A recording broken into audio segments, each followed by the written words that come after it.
G'ofur Ahmedovich Rahimov O'zbekiston siyosati, biznesi va xalqaro aloqalarda o'z vazniga va ta'siriga ega inson. U 1951-yil 22-iyulda Toshkentda tug'ilgan. Leningrad iqtisod institutini muhandis iqtisodchi sifatida tamomlagan va dastlab savdo vazirligida faoliyat boshlagan. Mustaqillikdan so'ng u 1991-yilda Agroplus eksport-import kompaniyasini tashkil etdi va 1993-yilgacha boshqardi. Bu yillar davomida uning savdo aloqalari nafaqat sobiq Sovet hududida, balki Buyuk Britaniya, AQSh, Germaniya, Fransiya va Shveysariya kabi davlatlarga yoyilgan. Rahimovning xalqaro aloqalari sport bilan chegaralanmagan. U Rossiyadagi yirik biznes magnati Alisher Usmonov bilan tanish bo'lib, mintaqaviy va global miqyosdagi ta'sir doirasiga ega edi. Islom Karimov davrida G'ofur Rahimov siyosiy elita bilan yaqin aloqada bo'lib kelgan. Ammo keyinchalik Gulnora Karimova bilan yuzaga kelgan keskin ziddiyat uning ba'zi faoliyat yo'nalishlarini chekladi. U uzoq yillar davomida Dubayda Shayx Zaid ko'chasidagi villada yashab kelgani aytiladi. Rasmiy ravishda u sport rahbari sifatida tanilgan bo'lsa-da, uning haqiqiy ta'sir doirasi biznes, siyosat va maxfiy aloqalar orqali shakllangan.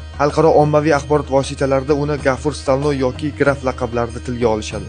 Rahimovning nomi ko'pincha sport tashkilotlari, yirik savdo bitimlari, chet eldagi moliyaviy tarmoqlar va sirli siyosiy kelishuvlar bilan birga tilga olinadi.